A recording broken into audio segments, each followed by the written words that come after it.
اللهم صل على سيدنا ومولانا محمد افضل صلواتك بعدد معلوماتك وبارك وسلم وصل عليه۔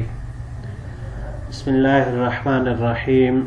عزیز طلباء کرام، مختارات من ادب العرب سے بحمد اللہ تعالی آج ہمارا 74واں سبق ہے، اور جو مضمون پچھلے کئی دروس سے چلا آ رہا تھا فی سبیل السعادت والیقین، آج اس کا آخری حصہ پیش کرنے جا رہے ہیں۔ تو بڑھتے ہیں اپنے سبق کی طرف۔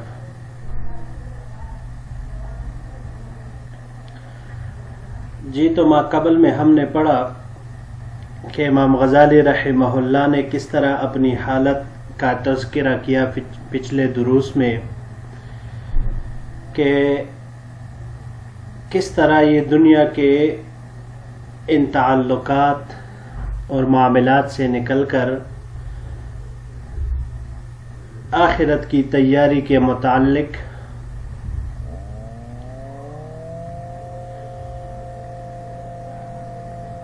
اعمال کے متعلق اور دائمی گھر کی طرف توجہ بھرپور انداز میں مرکوز کرنے کے حوالے سے جب انہوں نے ہجرت سفر کرنے کا سوچا تو کس طرح ایک قدم اگر آگے بڑھاتے تو ایک قدم پیچھے چلے جاتے، کس طرح شیطان ان کے دل میں ایک داعیہ پیدا کر دیتے اور ان کو اس بات پر قائل کر لیتے کہ یہ ایک وقتی داعیہ ہے، بہت ہی جلد یہ زائل ہو جائے گا۔ اور پھر اللہ کی طرف سے جو ان کے اوپر آزمائش آئی کہ سب سے پہلے اللہ تعالیٰ نے ان کی زبان کو بند کر دیا، محبوس کر دیا، تو چاہنے کے باوجود نہ درس و تدریس کر پا رہے تھے اور نہ کچھ اور کام ان سے ہو پا رہا تھا۔ پھر اس کے بعد زبان کی بندش سے بات اندر تک چلی گئی اور ان کے اندر کا نظام انہضام اور لذت والی حس اس نے بھی کام کرنا چھوڑ دیا، سارا معاملہ اندر سے گڑبڑ ہو گیا، یہاں تک ان کی حالت خراب ہوئی کہ حکماء اور اطباء نے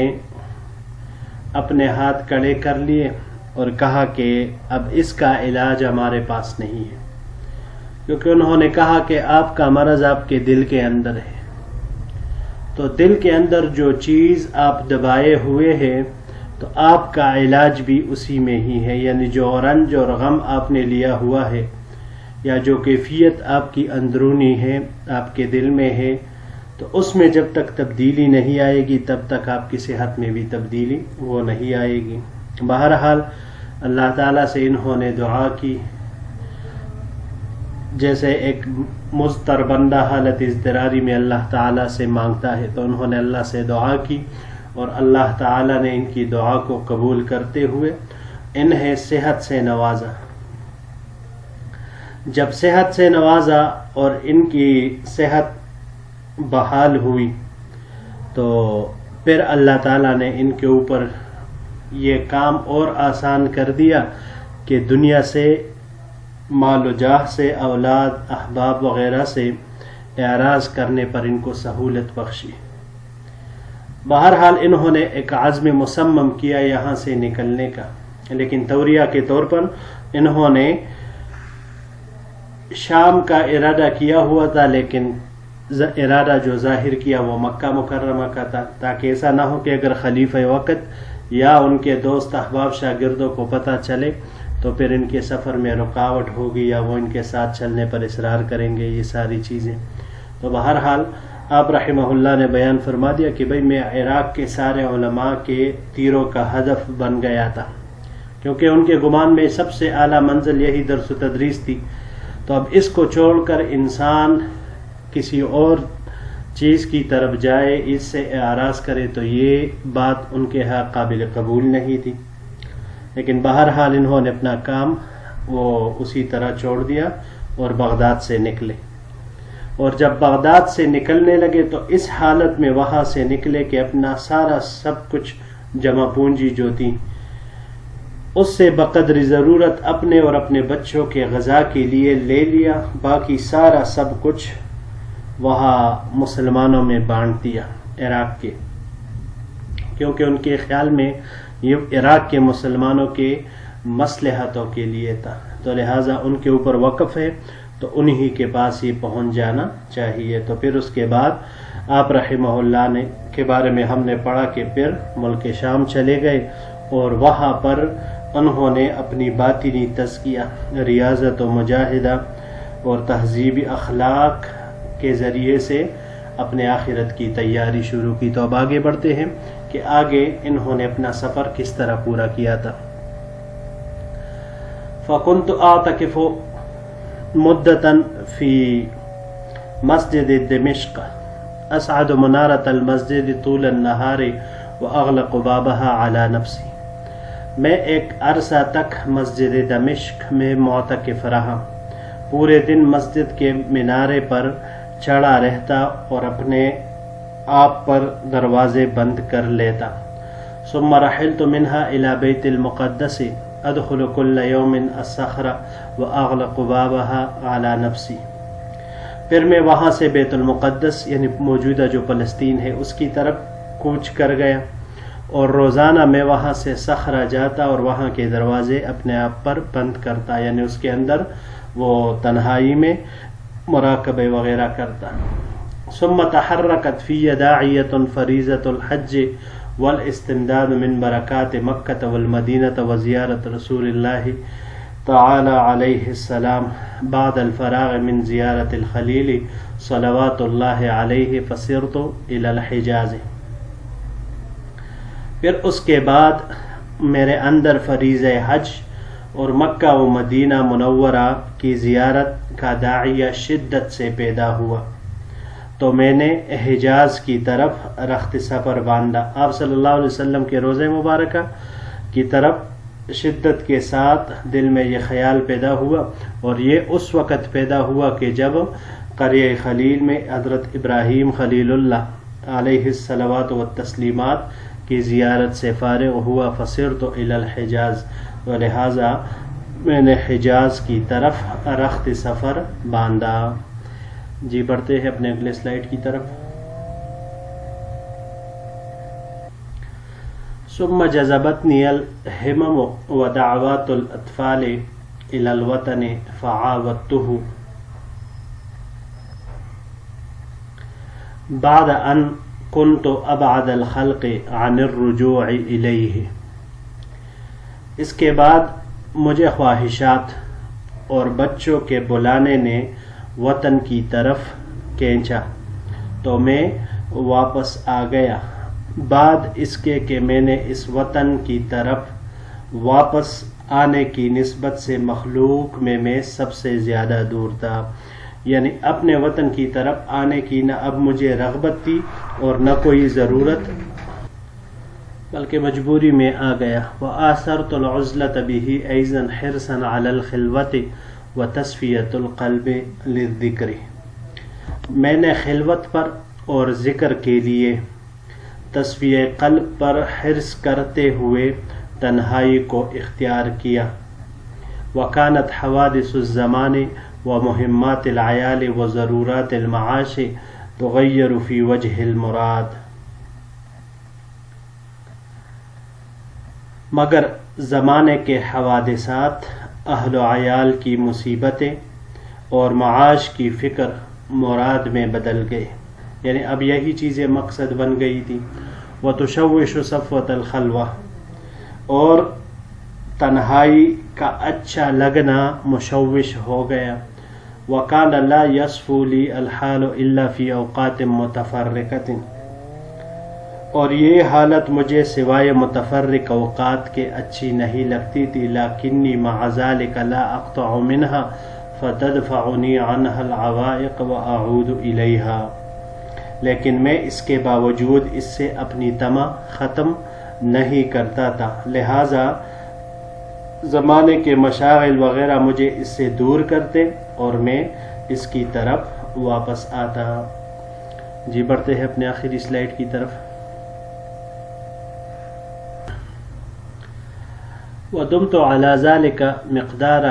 10 سنین، تقریباً 10 سال تک میں اسی حالت میں رہا. وانکشفت لی فی اثناء هذه الخلوات امور لا يمكن احصاؤها و استقصاؤها. اس خلوت کے دوران مجھ پر ایسے امور کا انکشاف ہوا کہ جن کا احاطہ کرنا اور ان سے بحث کرنا ناممکن ہے. والقدر الذي اذكره لينتفع به، یہ بات جو میں ذکر کر رہا ہوں،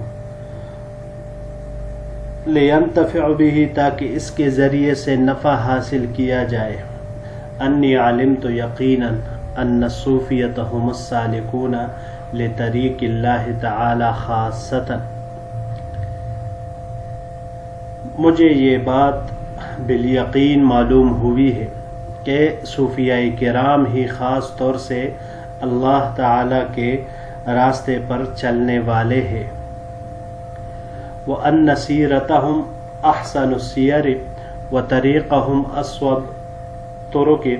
وَأَخْلَاقَهُمْ أَزْكَى الْأَخْلَاقِ. ان کی سیرت بہترین، ان کا راستہ تمام راستوں سے درست، اور ان کے اخلاق تمام اخلاقوں سے پاکیزہ ہے.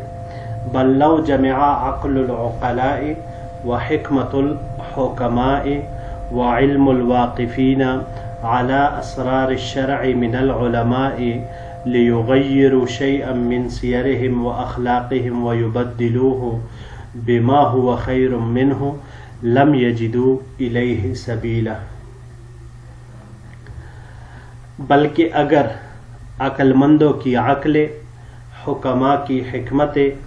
اور شریعت کے اسرار اور رموز پر واقفین علماء کا علم جمع ہو جائے، اور یہ سب مل کر ان صوفیاء کرام، ان کی سیرت، ان کے اخلاق اور اس چیز سے بدلنا چاہے جو اس سے بہتر ہو،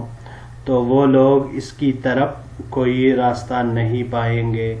فإن جميع حركاتهم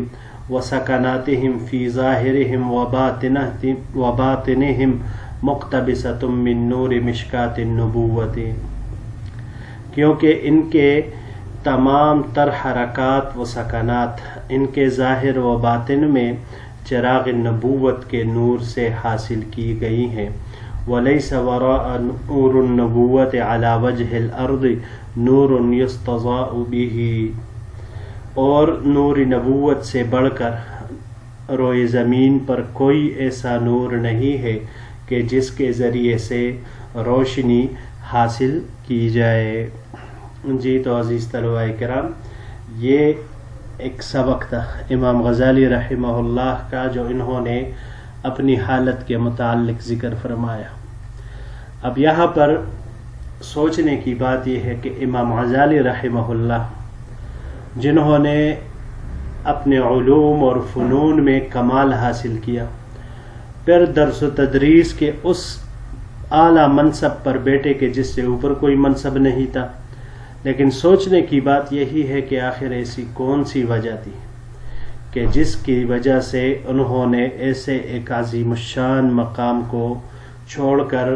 وہ نکلے، اور کئی سالوں تک وہ در در کی ٹھوکریں کھاتے رہے، کبھی کہاں پر کبھی کہاں پر. تو اتنے سالوں میں انہوں نے اپنے باطن کی طرف توجہ دی. تو علماء فرماتے ہیں کہ جس طرح ظاہری اعتبار سے اپنے اوپر توجہ دینا ہے، تو اسی طرح باطنی امور کی طرف بھی توجہ یہ انسان کے لوازمات میں ہے، بلکہ ظاہر سے زیادہ اہم اور ضروری ہے، کیونکہ انسان کے اندر باطن میں جو کچھ ہوتا ہے وہ ظاہر پر نظر آتا ہے. تو اسی وجہ سے ہم سب کو اپنے ظاہری علوم کے لیے محنت اور کوشش کے ساتھ ساتھ تزکیہ نفس اور تہذیب اخلاق اور اللہ تعالیٰ کے ذکر کے ساتھ